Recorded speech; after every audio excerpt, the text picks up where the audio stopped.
Hi guys, welcome back to the Road to 2000. I have been grinding away from camera. Thank you for all the support you've been giving me in the comments. If I look a bit weird today, I've twinged my neck playing football, so I can't really move my neck very much. But yeah, that's my excuse for looking weird today anyway.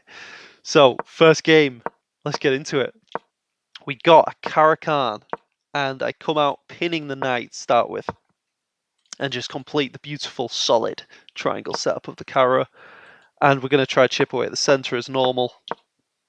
They pin me, so often I come out with the queen, eyeing this, pressuring the bishop. They take, and we can consider taking back with the pawn and maintaining this pressure, but I think theory is to take with the queen here, keeping the pawn structure intact.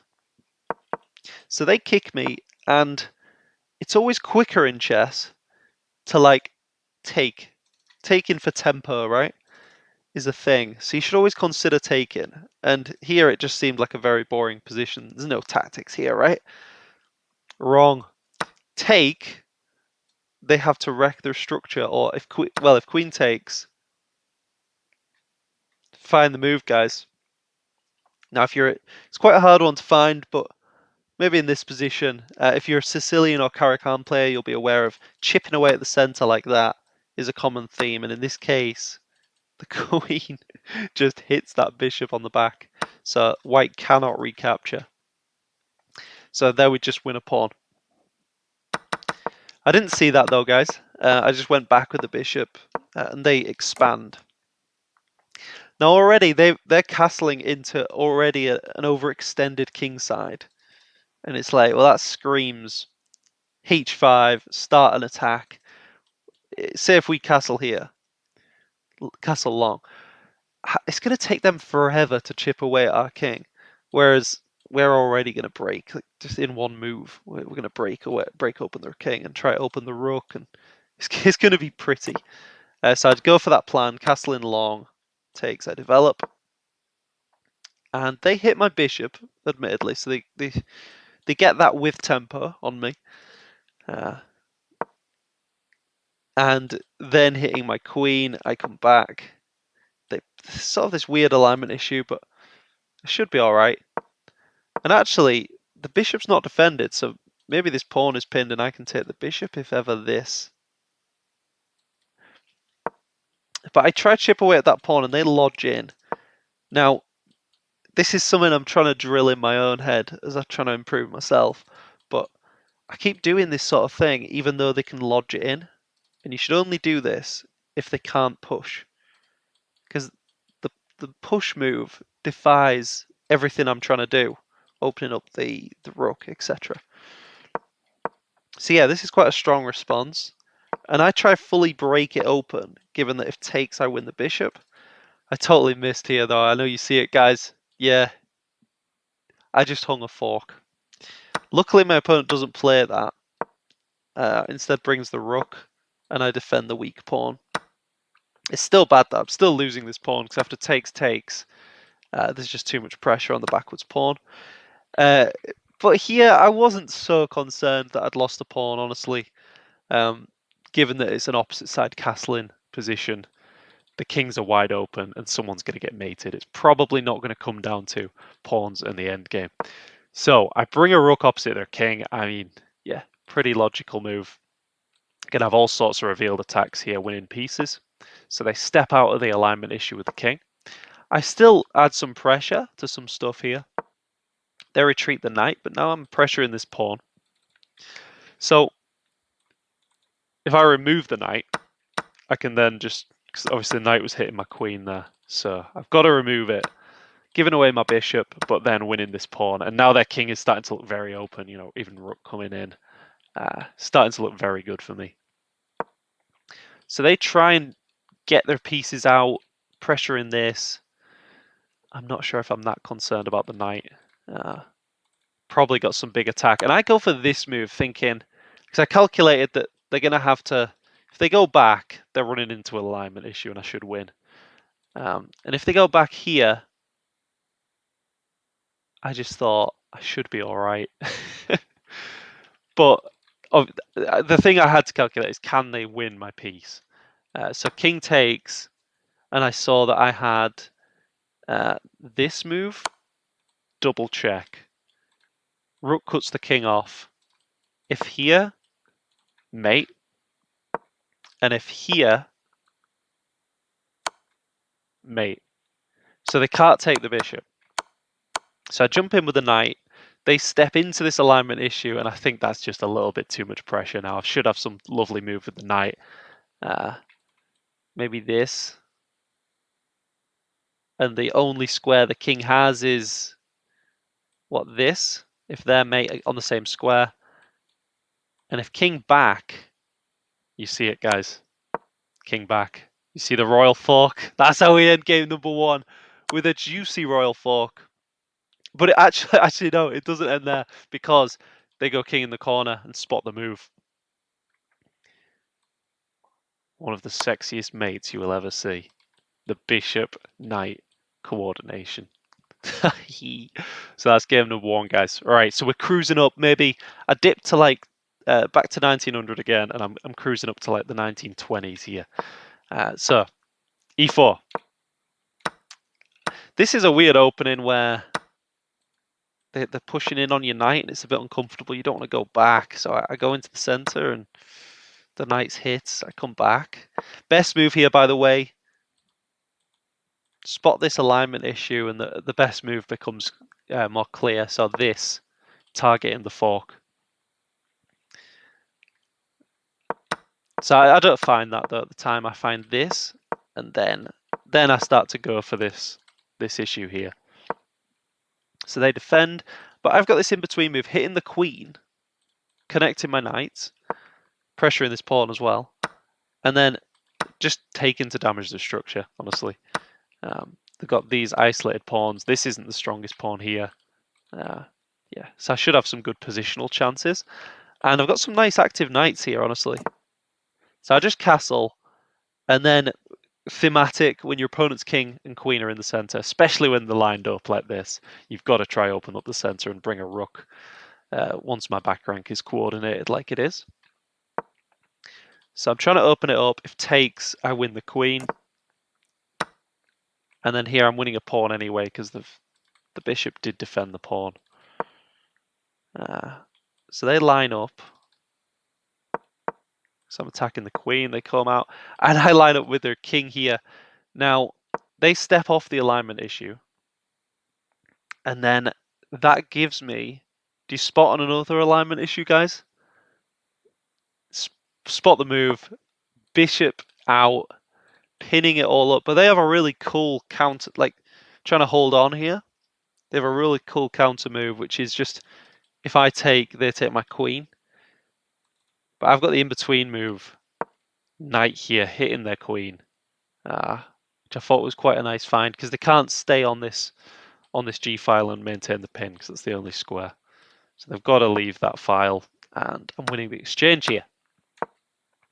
So I saw some issues with my knight, maybe this, pressuring my queen, and then, I don't know, like my queen and knight are holding each other together, and it all felt a little bit uncomfortable. So you've got to be super aware of when your pieces are liable to be attacked and they're a bit clunky and awkward there. So I try to centralize the knight. Queen's still getting hit, but at least there's not this issue of the loose knight on the edge of the board. So queen back, they kick my knight.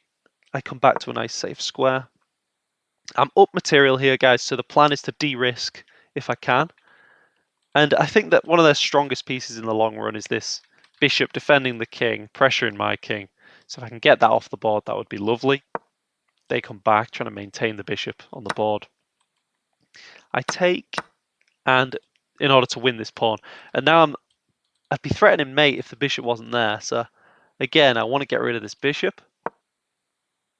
My queen is hit. So spot the move here, guys, to simplify a little bit. I think there's a couple of moves you can play.